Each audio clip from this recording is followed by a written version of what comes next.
ಇನ್ನು ನಿನ್ನೆ ಬೆಂಗಳೂರಿನ ಜಾಲಹಳ್ಳಿ ಕ್ರಾಸ್ನಲ್ಲಿ ನಡೆದಿದ್ದ ತ್ರಿವಳಿ ಕೊಲೆ ಪ್ರಕರಣದ ತನಿಖೆಗೆ ಆರೋಪಿ ಗಂಗರಾಜು ಆಘಾತಕಾರಿ ಮಾಹಿತಿಯನ್ನ ಈ ವೇಳೆ ಬಾಯ್ಬಿಟ್ಟಿದ್ದಾನೆ.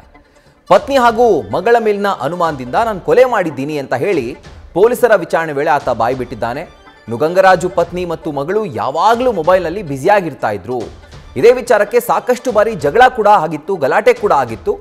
ನಿನ್ನೆನೂ ಪತ್ನಿ ಹಾಗೂ ಪುತ್ರಿ ಜೊತೆಗೆ ಪತ್ನಿಯ ಅಕ್ಕನ ಮಗಳು ಇವ್ರ ಜೊತೆ ಗಲಾಟೆ ಮಾಡ್ಕೊಂಡಿದ್ದಾನೆ ಆರೋಪಿ ಗಂಗರಾಜು. ಬೆಳಗ್ಗೆ ಗಲಾಟೆ ಮಾಡಿಕೊಂಡು ಸಂಜೆ ಕುಡ್ಕೊಂಡು ಬಂದು ಕೊಲೆ ಮಾಡಿದ್ದಾಗಿ ಈತ ಪೊಲೀಸರ ಮುಂದೆ ಒಪ್ಕೊಂಡಿದ್ದಾನೆ. ಇನ್ನು ಈ ಕೊಲೆ ನಡೆದಿರುವಂತಹ ಕಾರಣ ಕೇಳಿದ್ರೆ ಪ್ರತಿಯೊಬ್ಬರಿಗೂ ಶಾಕ್ ಆಗುತ್ತೆ. ಯಾಕಂದ್ರೆ ಗಂಗರಾಜು ಹಾಗೂ ಭಾಗ್ಯಮ್ಮ ಇವರಿಬ್ರು ಕೂಡ ಇದು ಎರಡನೇ ಮದುವೆ ಇಬ್ಬರಿಗೂ. ಅಂದ್ರೆ ಮದುವೆ ಅಫಿಷಿಯಲಿ ಆಗಿಲ್ಲ, ಲಿವ್ ಇನ್ ರಿಲೇಶನ್ಶಿಪ್ ನಲ್ಲಿ ಇದ್ರು. ಆದ್ರೆ ಇಂತಹ ಸಂದರ್ಭದಲ್ಲಿ ಭಾಗ್ಯಮ್ಮನ ಮಗಳು ಹೇಮಾವತಿ ಆಕೆ ಕೂಡ ಇವ್ರ ಜೊತೆ ವಾಸವಿಲ್ಲ, ಅಕ್ಕನ ಮಗಳು ಹೇಮಾವತಿ.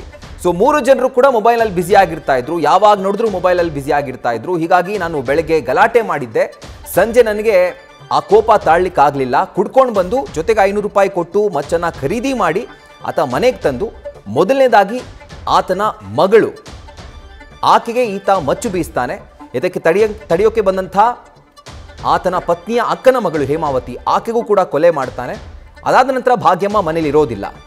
ಭಾಗ್ಯಮ್ಮ ಮನೆಗೆ ಬಂದಂತಹ ಸಂದರ್ಭದಲ್ಲಿ ಆಕೆಯನ್ನು ಕೂಡ ಕೊಚ್ಚಿ ಅಂದರೆ ರುಂಡ ಬೇರ್ಪಡಿಸಿ ಆತ 3 ಜನನ್ನು ಕೂಡ ಭೀಕರವಾಗಿ ಕೊಲೆ ಮಾಡ್ತಾನೆ. ನಂತರ ತಾನೇ ಹೋಗಿ ಪೊಲೀಸರ ಮುಂದೆ ಶರಣಾಗ್ತಾನೆ. ಹಾಗೂ ಪೊಲೀಸರ ವಿಚಾರಣೆಯಲ್ಲಿ ನನ್ನ ಹೆಂಡತಿ ಹಾಗೂ ಮಗಳು ಇಬ್ಬರು ಕೂಡ ಪ್ರತಿನಿತ್ಯ ಮೊಬೈಲ್ನಲ್ಲಿ ಬ್ಯುಸಿಯಾಗಿರ್ತಾ ಇದ್ರು, ಇದರಿಂದ ಅನುಮಾನ ಬಂದು ನನಗೆ ಸಹಿಸ್ಕೊಳ್ಳೋಕ್ಕಾಗದೆ ಈ ರೀತಿ ಕೃತ್ಯ ಮಾಡಿದ್ದೀನಿ ಅಂತ ಹೇಳಿ ಪೊಲೀಸರ ಮುಂದೆ ಹೋಮ್ ಗಾರ್ಡ್ ಆಗಿದ್ದಂತಹ ಗಂಗರಾಜು ಈ ರೀತಿ ಹೇಳಿಕೆಯನ್ನು ಕೊಟ್ಟು ತನ್ನ ತಪ್ಪನ್ನು ಒಪ್ಕೊಂಡಿದ್ದಾನೆ.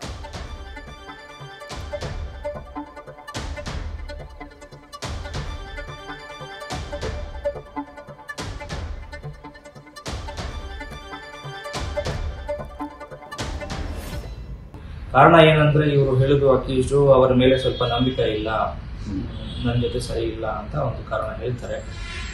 ಬೇರೆ ಬೇರೆ ರೀತಿಯಲ್ಲಿ ಅವರು ರಿಲೇಶನ್ಶಿಪ್ ಇಟ್ಕೊಂಡಿದ್ದಾರೆ ಅಂತ ಅವ್ರನ್ನ ಅಲಿಗೇಷನ್ ಮಾಡ್ತಾ ಇದ್ದಾರೆ. ಸೊ ಅದನ್ನು ನಾವು ಕ್ಯಾರೆಕ್ಟರ್ ಮೇಲೆ ಸಂಶಯ ಇತ್ತ ವೈಫ್ ಈಗ ಅದೇ ಕ್ಯಾರೆಕ್ಟರ್ ಮೇಲೆ ಸಂಶಯ ಇಲ್ಲ, ನಮ್ ಜೊತೆ ಚೆನ್ನಾಗಿಲ್ಲ ಅಂತ ಹೇಳಿ ಒಂದು ಮಾತನ್ನ ಅವ್ರು ಹೇಳ್ತಾರೆ.